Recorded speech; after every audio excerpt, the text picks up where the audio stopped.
Welcome to the Accidental Experts podcast. I'm your host, Bryce Hamilton. I'm a licensed clinical social worker and a child and family therapist. I have been in practice for over 15 years, and I'm also a mom of 4. So I know the challenges both professionally and personally. I'm so glad that you're here today to grow your parenting toolbox. Please come as you are and be ready to learn. My goal is to make you the accidental expert so that you can raise healthy humans. Grief is one of the few experiences every human being will face, and yet it's something that most of us are never taught how to navigate. Today's guest knows that journey both personally and professionally. Carol Banens is a grief educator, coach, speaker, and author who helps people find their way after loss. Following the death of her husband in 2018 and other significant losses throughout her life, Carol discovered that grief isn't something we need to get over. Instead, it's something we need to learn how to carry as we continue living.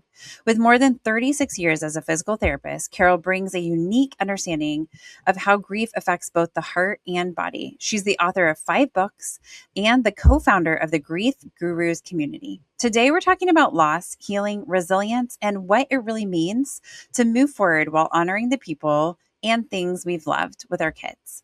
Carol, welcome to the Accidental Experts. Nice to be here, Bryce. Thank you for inviting me. Yes, of course. And what an important topic, because I think oftentimes this talking about grief is not something we really want to do. And yet it is something that we are all guaranteed to go through. It is so true. It's something we really avoid. And particularly for children, I think it's completely ignored. So this is going to be a great conversation. Yes. Yes, so true. I mean, I think we don't think about it, right? We expect that our kids are going to just be fine. Kids are so resilient. They're resilient. They bounce back. And because they don't grieve like adults grieve, it's like, oh, they're fine. Mm-hmm. And they're not. They're not. I'm going to give you a story, if I may. When I was 9, my sister died in an accident. And, this was in England, so it's very much keep calm and carry on. And they said, Susie has died. And that was all we got. We didn't even have a funeral. We didn't have a celebration of life. We never spoke about her. I mean, I can't imagine the pain. I'm a parent. You're a parent. I cannot even begin to imagine the pain for my parents. But the siblings were ignored.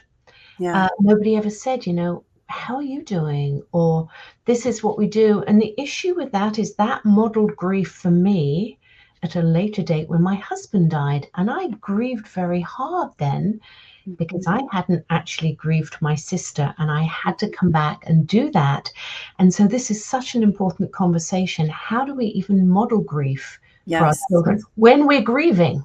Yes. Right? Which is what we're not thinking about. And so this is such an important conversation. Like, hopefully people coming to this conversation are not in a grief place, but if they are, still be here. But if you aren't, it's good to listen to, because I think this is something that is best if we have prepared in some way ourselves for the likelihood that we're going to go through losses, whether it's, moving, and that is a grief, right? Like to have to move from someplace we're familiar with to go to another place.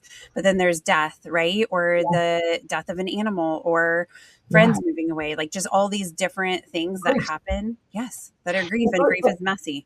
A grief is any significant loss. And honestly, I didn't know that until I started really, studying grief. And after my husband died, I'm like, oh, it applies to all these other things. And, what a great way to introduce grief to children. When a pet dies, your goldfish dies, or your cat dies, how can we start then to open that conversation and say, this is normal. This is what happens. Yes, you're sad, and that's okay. Let's start that early. And I think, yes, if somebody's not actually grieving, but listen to this, perhaps they can then support another parent and support the child, because the parent just hasn't got the capacity to, perhaps at that time, which it's very difficult. One of the hardest things we have to go through. Absolutely. Absolutely. Okay. So let's talk about, we obviously can imagine how adults grieve, right? But how do you think that kids grieve, and that it's different than adults? What do you think parents are missing or not aware of? Well, I think they're not aware of their own grief. Let's just put it there, because everybody grieves differently. However, children really grieve differently because they kind of come in and out of grief. And it depends on their age, of course. You know, if they're babies, they're just going to feel the absence. If it's a mother or father, they might get a bit cranky. But children are going to show it through behavior rather than words. They may not have the words to say, I'm really sad that Nana's not here, or I'm really sad my friend's away. So they start behaving differently. They may have tantrums. If they're young, they may start wetting the bed again, whereas they weren't doing that. They may be irritable. They may go off their food. And then as they go through, and it's almost like a child has to grieve multiple times as they get a better understanding of, oh, this person's not coming back. Yeah. And so children really, I think, and they show it through their play. They may have their dollies or their whatever, and they'll talk about death and maybe act it out. And that's normal and good. You know, parents don't like to think about them doing that, but play is a really good way for them to express themselves in a way that they know how to. So it's quite different in that they might be having a tantrum and sad, and then go off and play. And you think, oh, they're fine, they've bounced back, they're good now. But they're not. They have to come in and out, and they have to learn about it at different stages. Yeah, you know, teenagers, for example, they're already going through all those hormonal changes, and they can already be quite challenging at the best of times. They may not want to talk to you. They may isolate. They may go in their room. They may do more risky behaviors. They may not know what to do with this amount of emotion. And so it's very difficult for children to express themselves, and for those parents to then notice, I think, that there are changes because they may be so wrapped up in their own grief.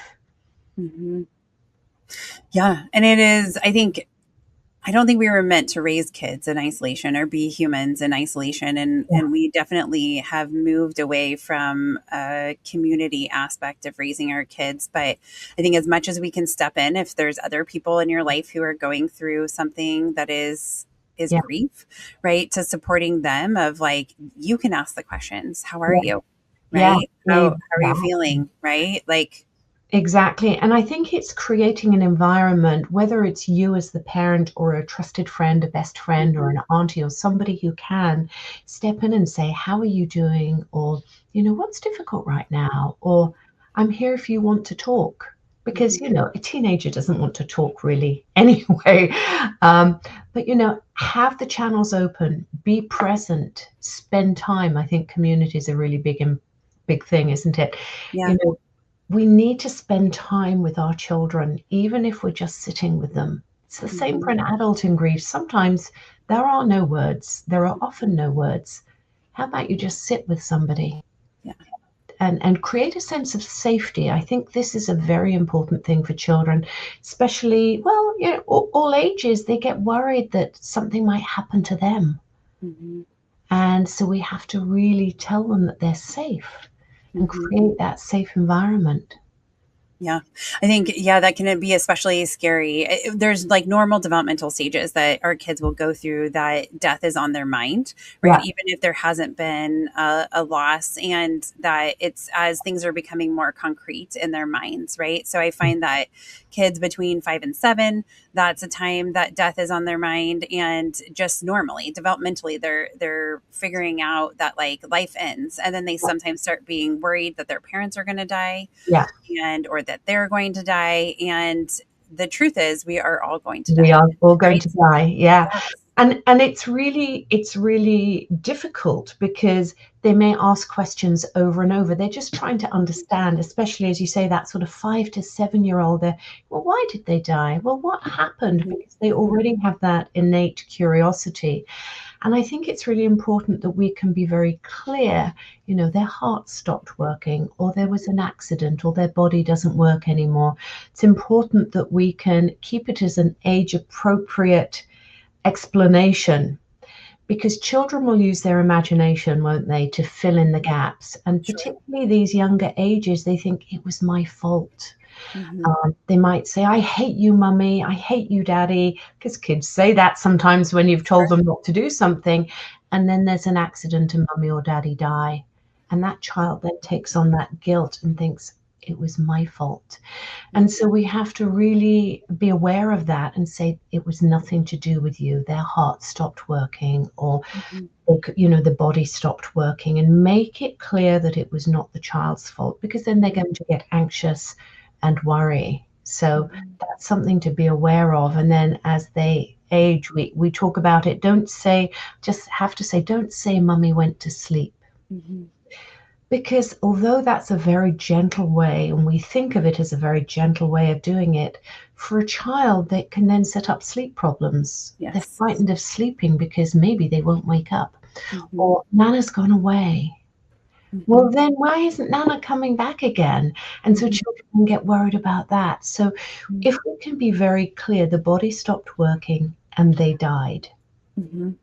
It might be uncomfortable to say it, but actually children will do better with the truth. They can handle more truth. You don't have to go into big details, but add, and as they go through the ages, then we add a little bit more information as they can process that. Yes. And I find that my mom died about 5 years ago, and we did things where, like, I asked my kids, do you want to see Nana after she has died? And they all did. And so we went to the funeral home and we talked about it ahead of time. Like, Nana's body's not going to look like it did before because her body isn't working anymore. And, like, Nana's not inside her body anymore. I believe her spirit has left.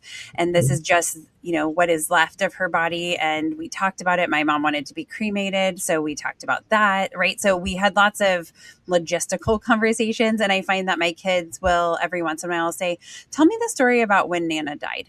Yeah. Right. Yeah. Tell me what that was that happened. And so we'll talk about it, and we talk about, like, I miss Nana, and we talk about what we miss about her, and, what she would be like if she was still there. And so all of that is good and healthy. And I think some families are afraid of taking their kids to see somebody who has died or to an open casket. And I think, you tell me if you have any different advice, but I say let the kid guide it, right? So if we agree, let the kid guide it. I have to say, coming from England, I live in Canada now, I had never seen an open casket. And when one of my colleagues' husbands died, we went and there was an open casket, and it shocked me as an adult. I'm like, I'm not used to that. So I think it's something that we can prepare kids for, and I think you did that beautifully. Do you want to see Nana? Do you want to say goodbye? Maybe do you want to even put a photo in the coffin? You can make it something not scary, something that's very normal, and send Nana's spirit away, or whatever it is you believe, with a photo, or a flower, or something special, and talk about the person who's died. This is what I missed so much about my sister. My mum couldn't say her name, and it's almost like that person didn't exist. And so when my husband died, he's my second husband, so not the father of my children, but I talked to my son about, wouldn't Brian have loved this? Oh, isn't that funny? He would have, and I really tried to talk about him, because that keeps their spirit alive, that keeps their memory alive. And I think that's a way, when somebody's died, that we can really emphasize with children, meaning they're physically gone. We can still have that connection with them. We can still talk to them if we want to. I mean, I still talk to Brian every now and then, and it's 8 years. And we can think about them and have conversations about them. And just as you were saying, your kids say, tell me the story about. And I think that's wonderful when we can do that, because then when they experience death when they're older, they've had you model it in a very sensible way, that they're like, oh, this is normal. And we can still talk and mention the name. So, and I think, thinking of that, and then thinking of funerals, because children, are often left out of funerals.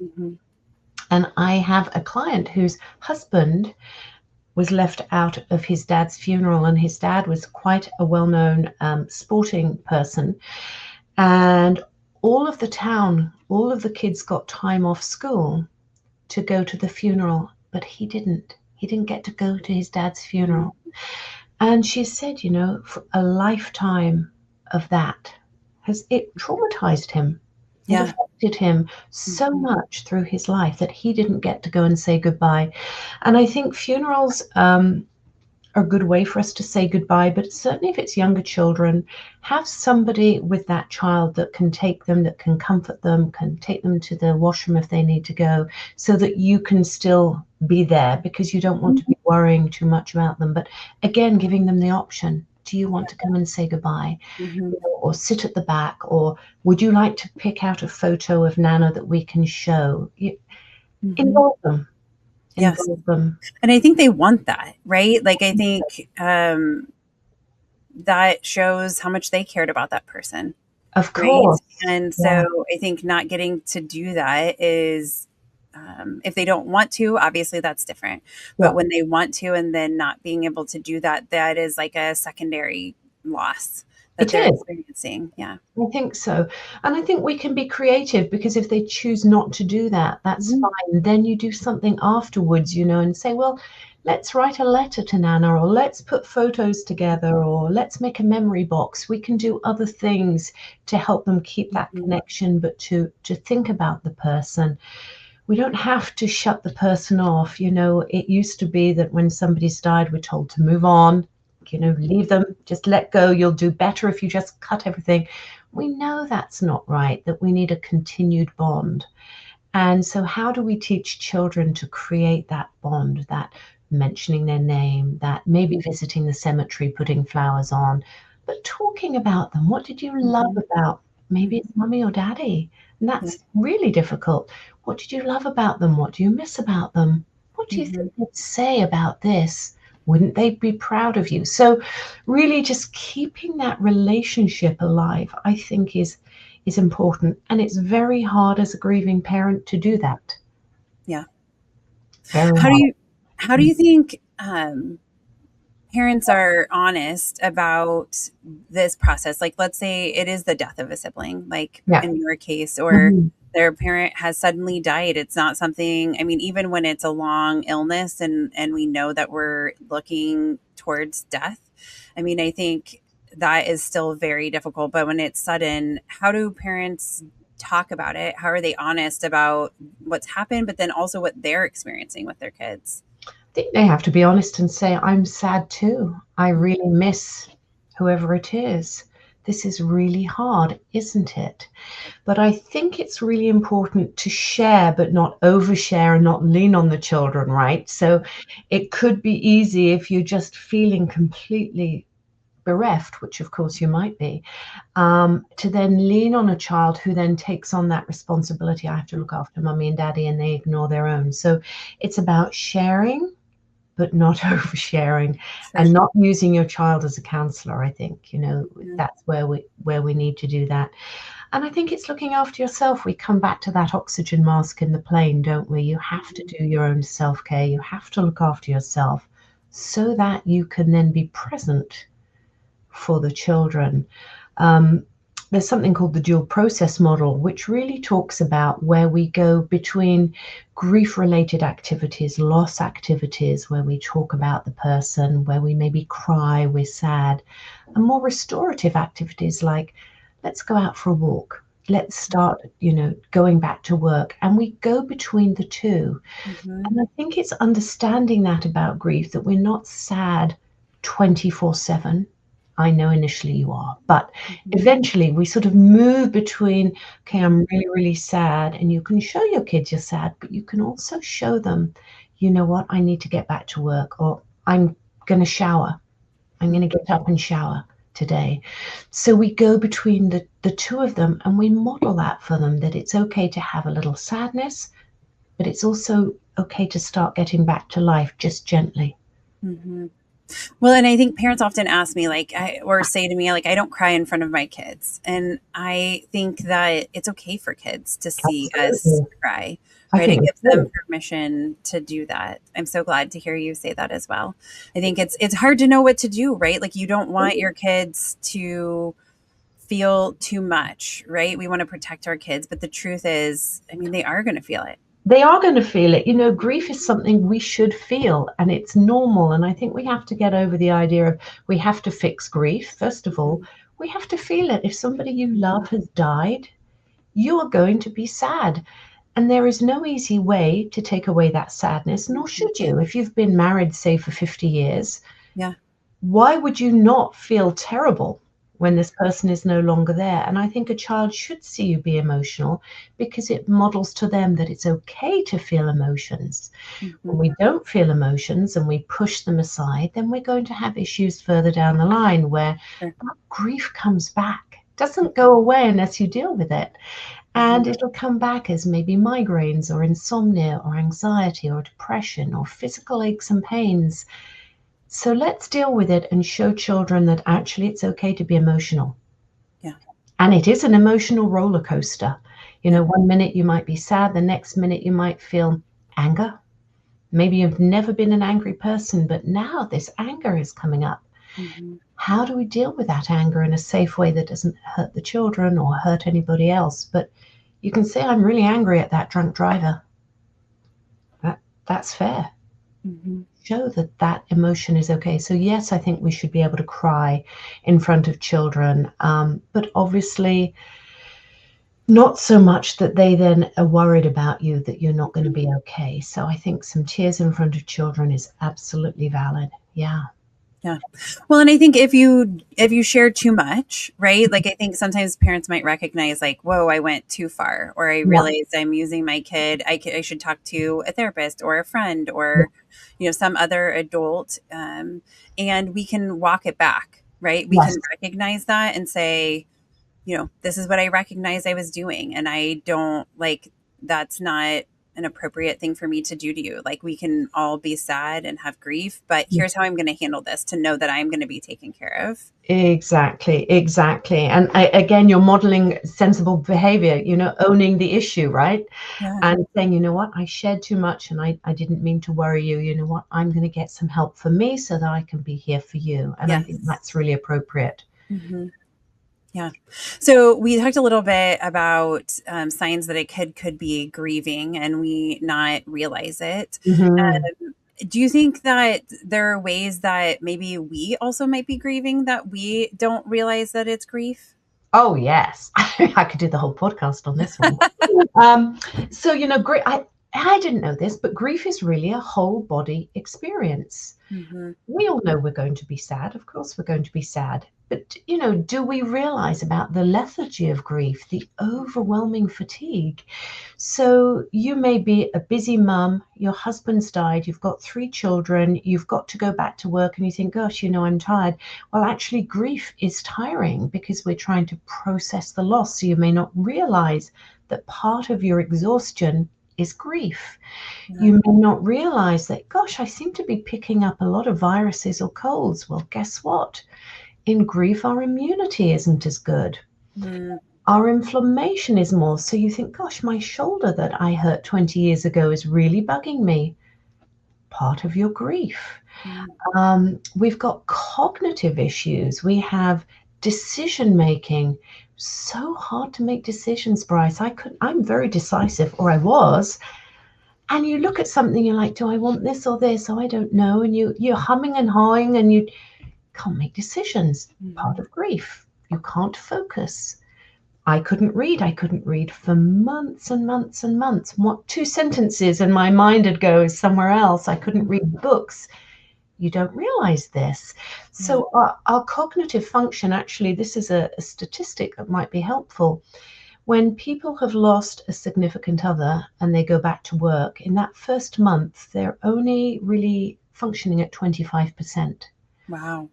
And at 6 months, they're only functioning at about 65%. That gives you, I think, a really good insight into how challenging grief is. And so if you are a young parent, a father or mother who's lost their partner, and you have children that you're trying to bring up and sort out and go back to work because you have to go back to work, it's a lot. That's a lot. But then all the things happening underneath that grief that you maybe don't realize, just there's so many layers that it makes it extremely challenging. Yeah, for sure. Mm-hmm. And I think I think there is like a feeling of in society of how to support people in grief, right? Like we don't want, like, I don't want to bring it up because I don't want to upset them. Yes, Right. And yes, then also, the person who's grieving to be like, I don't want this to be all I talk about, but it's, on my mind. I don't want to yeah. worry other people or exhaust them. How do we navigate that piece? It's really challenging, isn't it? I think Yeah. if you are somebody who knows somebody who's grieving, don't be frightened of bringing up the person that died. Hmm. My sister's husband died very suddenly, and she said one of the things that was really hard for her were that exactly that people thought, I'm not going to say his name because it'll upset her. Well, she was already upset. She longed to hear his name. Hmm. So I would say that please use, their name and say, is it okay to talk about John? Is it okay to talk about Sally? What's something special that you remember about them? Hmm. It's really heartwarming when people can say things. You know what I loved about your husband? It was XYZ. So I Hmm. think don't be afraid to talk about them because it isolates the griever. If people just say, "Oh, I'm just not gonna say anything," and they sort of back off, it feels even more isolating. It's a loss again for them. What was the There was a second part, and I've just Well, lost. so just the person who is grieving, not Yeah. bringing like up or feeling like they need to like contain their grief. Yeah. So I think society does that, doesn't it? Move on, let's, get over it, and you should be fine by a year. And of course, you're not. Hmm. And I think that's where it's important to find groups and places to talk about your grief where people understand. Yeah. I'm a co-founder of the Grief Gurus, which is a place for women who are grieving who can come in and they can talk about their grief week after week after week and know that we understand it, but they're not sort of feeling awkward with friends thinking, oh, they don't want to hear this again. And we do actually need to talk about our grief. It's a Mhm. part of our processing Yes. and we need it to be witnessed. And I think we often do feel uncomfortable saying, oh, I don't really want to tell my neighbor again about this, or another family member, they're uncomfortable. Mhm. I don't want them to keep thinking. And so again, you can isolate and feel like your grief hasn't been seen, it Mhm. hasn't been validated. And David Kessler, who's a world renowned grief expert, says, acute grief can be up to 2 years. Mm. Well, in society, we kind of say, well, are you better now? Somebody said that at 6 months. Are you over your grief to me? And I'm like, no, I'm not over my grief. We don't get over the grief. We learn to integrate it and live with it and expand our life around it. But we do need to have it witnessed. We have to have it validated. And in that, you validate the person. You Mhm. validate the person that's gone. Yeah. So it's a complicated dance that we have to do, I think. Yeah. Well, and I think often the reason why maybe people think we should be over it is because there's like a solution, Yeah. right? But that's not And how there, it works with grief, right? Like it no. is, we come to our own place of peace with it Yeah. eventually, Yeah. and have learned to create life, in their Around it. absence or in the absence of whatever it was that has been lost, Mhm. and create whatever our new normal is. But that doesn't mean without them. Like I mean, the loss of my mom was profound, and I talked to her probably, like, I'll like notice something and be like, "Oh, mom, did you see the flowers blooming?" or whatever it is. Yeah.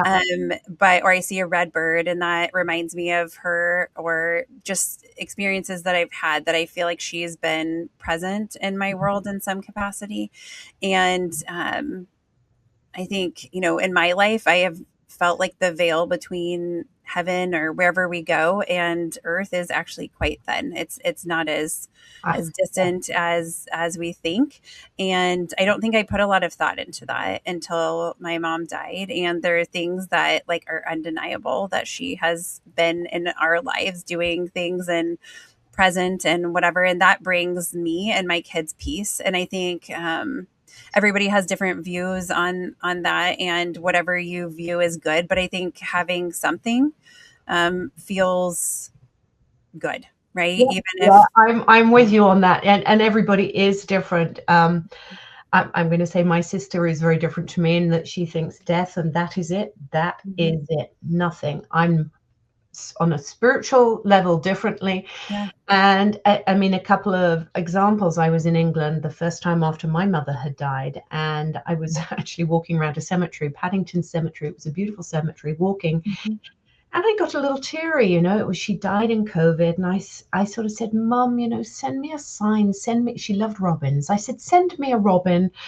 And I got a little teary. So I sort of bent down to get a tissue from my purse. And on the grave right next to me were 4 plant pots, little white plant pots with robins all around. And I'm like, oh, there you go. And so there are these little signs if we look for them, or we're open to them, or we want them. And for me too, it is very comforting. And talking to my husband is helpful. He was a jazz pianist, so sometimes I'll hear something and I'll go, "Ooh, wasn't that a cool chord progression? Wouldn't you have loved that?" But I find it interesting because clients don't always. I've said to some clients, do you talk to your husband? And they're like, no. Like, okay, have you tried? No. So it doesn't suit everybody. So connection, we create it in different ways. And if it's not a spiritual way, maybe it's just looking at photos or listening to their favorite music and doing that. We can do that. But I love that you have that connection as well. Well, and I think it's hard because our society just avoids talking about death, right? So there's not really a good way historically to prepare, right? To know. And I think, the benefit that I had was that my grandmother had died before my mom. And and I was old enough, and my mom and I had lots of conversations around that. And so her perspective on that gave me a lot of peace. And the experiences that I had after my grandmother died, I told my mom, like, this is what happened. It was like positive, but like unsettling a little bit because it wasn't something. And what had happened was, I was actually in my master's program at the time, and I'd come back from her funeral, and I'm typing a paper on my computer, sitting in my bed, and out of the corner of my eye in my room, I saw my grandmother sitting in a rocking chair. And I was like, and then it was weird because she was crocheting, which she did, but it was like in a chair I don't ever remember seeing her sit in. That was like on her porch that she had. Anyway, so it was like not a memory I felt like I was remembering. It was something new. And so I looked up to look at it, and it was gone. And I was like, so I told my mom the next morning, I said, hey, this happened. And she was like, that was just Nana saying that she was okay. And I was like, okay, so like, that's okay. Right. So I think sometimes it's like having our kids, like, even if they have a different belief than us or they experience, because I think children are far more open to. They are. There's a book, I think it's Christina Erasmussen wrote a book, Where Did You Go? And her husband died. Do you know the book? Yes, I do. Yeah. And her husband died. And I think her child was talking to their dad, and she said, where did you go? And it was a beautiful book. I found it very helpful, actually, when my husband died, because it has a whole set of meditations to take you almost otherworldly. And I did them every day, I don't know, for 6 weeks. And I really felt that I connected with Brian. I was able to connect with him. And an interesting part of this in this book is she eventually takes you to somewhere, and it's like either a church, and I don't know why I had a Japanese temple. And she said, you need to bring something back from this meditation. So I brought back some cherry blossom. And she said, you will find that in your world. So next day I went in, my background's physical therapy. I went back into the clinic, and I went into one of the rooms that I don't normally go into to speak to a physio. And she had a coffee mug. And guess what was on the coffee mug? It was all the cherry blossom. I went and sat at my desk. The tissue box had cherry blossom all around it. So there's so much that we don't know. And I think there are some lovely things out there that can help us navigate this, to be open to that if it's comforting. And for me, it's very comforting to find that. We have to find comfort in different ways. And perhaps it is as simple as just talking about them. Yes, absolutely. And there's no right way, right? I think we're all learning as we go, but I think to be open to how your kids also process grief, right? Like, and it may be uncomfortable for you. to see them. I think play is kids' easiest language. And so to watch them play out the death of somebody that they loved may be really hard for you, but also so enlightening too, if you're open to it. I've seen kids play out deaths of family members or what they heard on the news, right? And then the thing that they played out was not actually what happened. And so then we were able to like help because there was obviously something that was missing. And so they created Yes. Yeah. And so we were able to correct that by giving them the information. And those are things that parents can do at home. You don't need a therapist to be able to do that, to watch them just naturally play, and they will bring it up. And even if you have puppets, right? Or you have dinosaurs, and it's like, you know, you're playing and you might introduce the idea like this dinosaur, their mommy died. And that kid may show you what they're feeling. Yes, and what happens. And I love the idea that you can correct, because they do fill in what they don't know or you haven't told them. They'll fill in, and it's usually worse than what it really was, right? And so, but that requires and I think we have to come back to the grieving parent. It requires them to be present, and sometimes it's really hard to just be present with yourself. And so it is important to get support for yourself, but also maybe again, having a good friend who can come and sit with your child and watch them play. If you can't do that, you might just not be up for it. It is so hard. And we have to acknowledge that you're balancing your grief and you're trying to support your child in grief at your worst time of your life. It's really hard. So you want to not be afraid to ask for help. We're not very good at that at the best of times. I think particularly as women, and these days, you know, we can do it all apparently, and it's too much. It's too much. So bring in people to help you. Bring in people to help you with cooking or chores, or just sit with your child and let them play in front of you if they're little. Or just sit with them and maybe watch a movie together. But be present as much as you can, and ask other people to come in and be present too, if that's something you just have to step away from.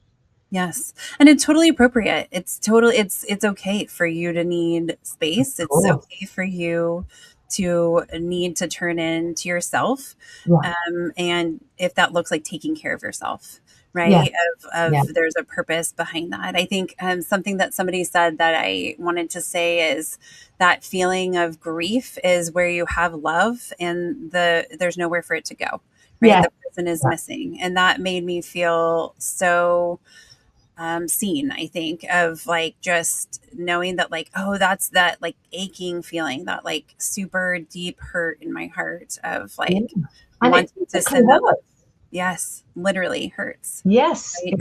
It really does. You know, and I love my science stuff, but another statistic, in the first 24 hours of losing a significant other, your incidence of heart attack goes up by 21 times. It's 21 more times more likely to have a heart incident in that 24 hours.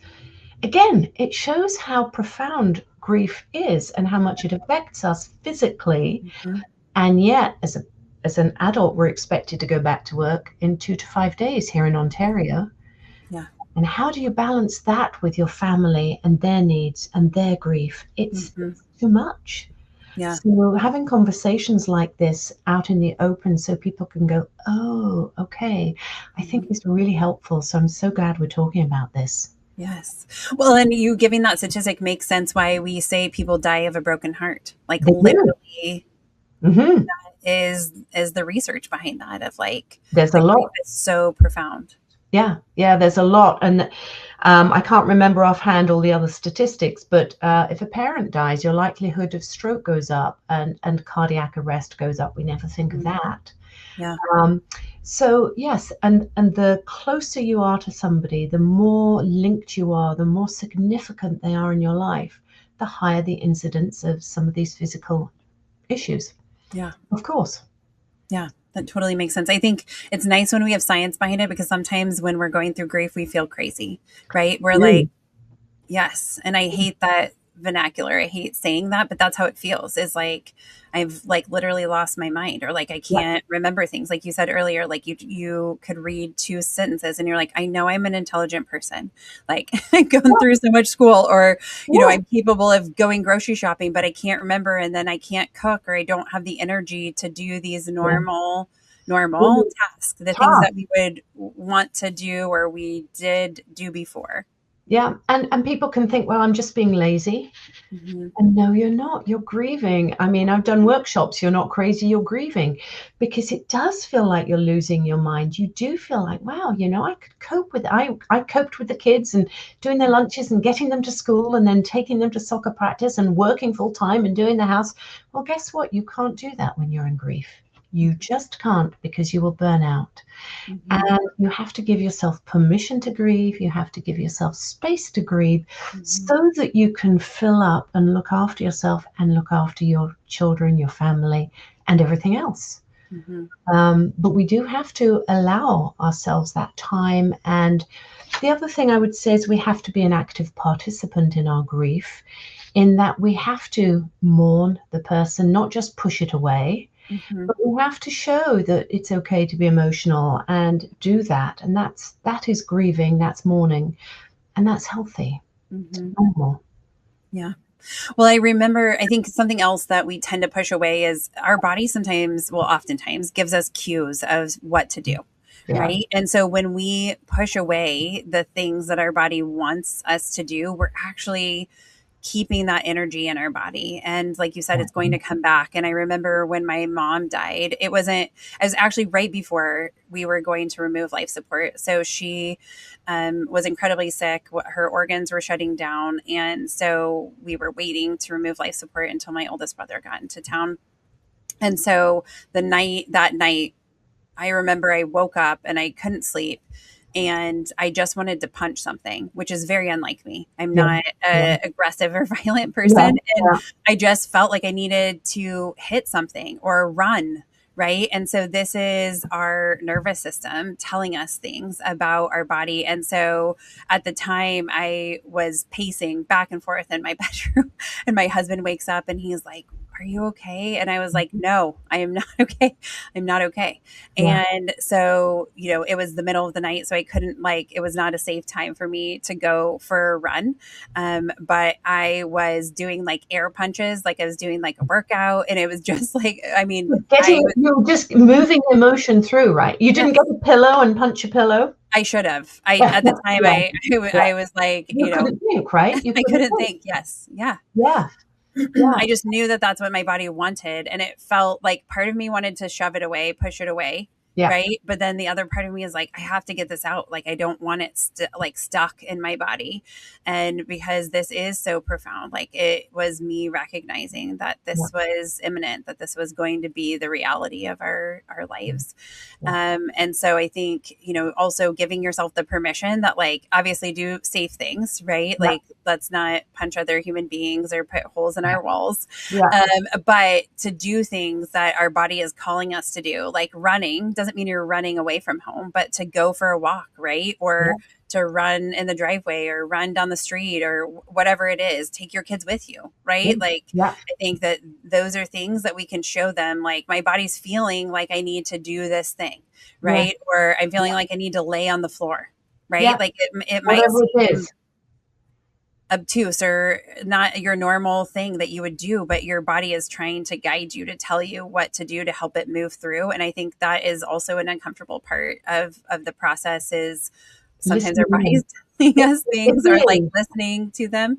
But it's telling us things that we're like, this doesn't feel like normal for me. This isn't something I would normally choose. And I think you made a really good point about anger. You felt, if you're not, as you said, I'm not an angry person. And I think this is often surprising in grief to people who are not normally angry people, that there's anger there. Mm-hmm. Anger that their loved one's dying, that their loved one's died, at the medical system, at the unfairness of whatever it is. And all of a sudden they're dealing with this emotion that they're not used to. Mm-hmm. And unfortunately, we think of anger as a bad emotion. And of course, it's just an emotion. Mm-hmm. And it's okay. We have to get it out, but in a safe way that doesn't hurt other people. But it can be very confusing for people to think, oh gosh, this is not me. And that sort of is a bit destabilizing for them, actually. Yeah. And I think we can, I'm sorry, go ahead. No, go ahead. I was going to say, for our kids too, we can name that for them. Yeah. So if we're going through and we're like, I feel myself being just like mad, like I'm mad that daddy died. I'm mad that this happened, or I'm, not just sad, but I'm like, I'm worried about this, or I'm mad about this, whatever the thing is, to allow them the freedom to also have that. Because I think we think about grief as sadness, right? Which it is, but it is all the feelings. It's all the feelings, isn't it? We have shame, we have guilt. Guilt is a big one that comes up in anger as well, in grief, because sometimes something happens, whether my mother lived in England, I'm here, and she died during COVID. Now, luckily for the past 30 something years, I saw her every year, if not twice a year, because she traveled and I traveled. So I didn't have the guilt of, I should have seen her more, or I wish I'd seen her more. But that's a common one. Somebody dies and you suddenly think, oh, should have seen them more, visited them more.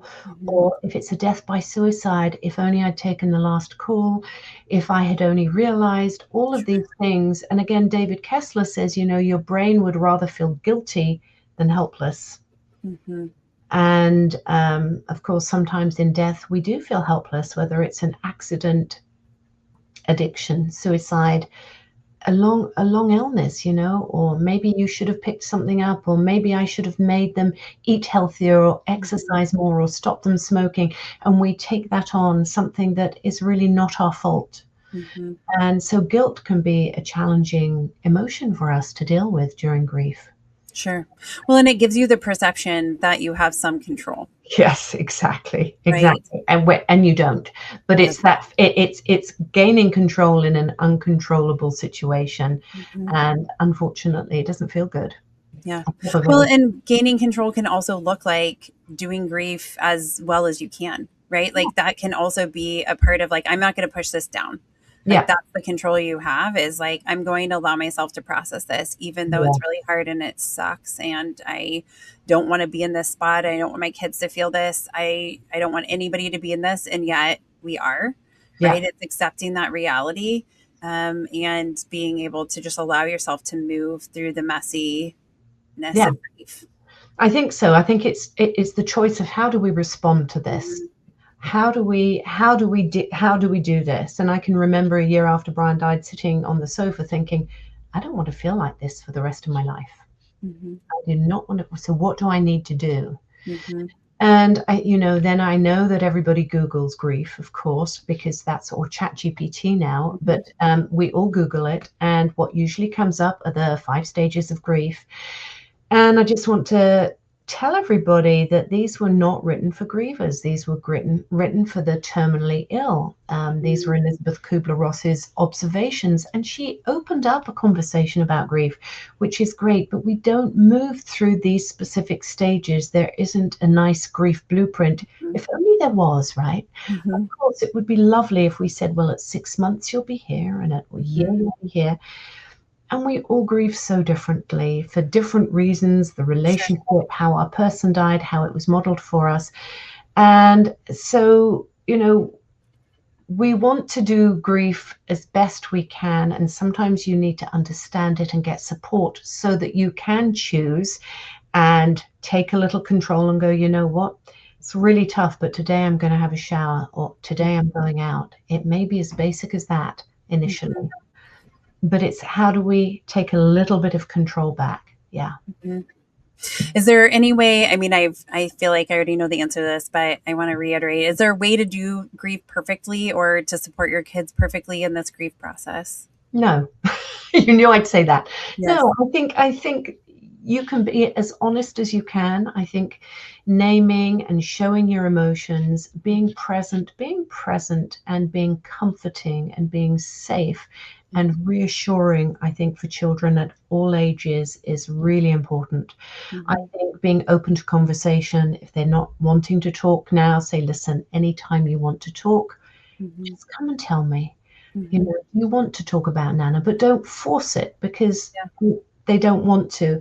Answer questions. Little ones will ask you over, well, why did they die again? Or where are they? And answer them. Be open. And I think it's just that's all we can do. There's no perfect way. Each child will be different in how they handle it.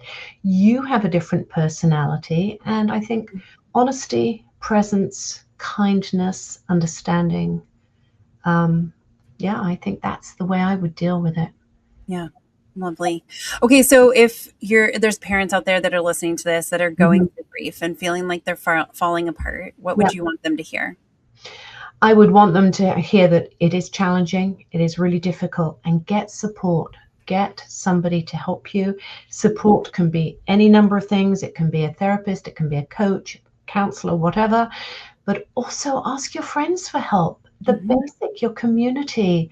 Can somebody drive them to soccer? Can you do the school run? Do you mind doing the groceries for me when you're out at the store? Because I just don't have the bandwidth.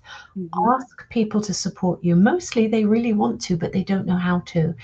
And it does fall upon the griever. And I'll say this, sometimes the griever doesn't even know what they want. But I think when they're looking at their children, they can for sure ask, could you pick them up? Can you take them to swimming? Can you take them to music lessons? And setting a routine, I haven't mentioned this, is really important. I think both for the griever, but also for kids. We have to give them a routine, something they can follow, getting them back to school fairly, within 2 or 3 weeks, trying to just get them into some sort of routine. I think that's helpful. Yes, absolutely. Oh my gosh, Carol, this has been such a helpful conversation. I know that, we often don't want to talk about grief, but I'm so glad that we are today. Me too. And thank you for inviting me and letting me talk about grief. Yes, absolutely. Before you move on with your day, I want to challenge you to do one thing. Reach out to someone, send a text, make the call, write the note. Because one of the biggest lessons from today's conversation is that grief can feel incredibly lonely. And sometimes the most powerful thing we can offer to another person isn't advice, it's presence.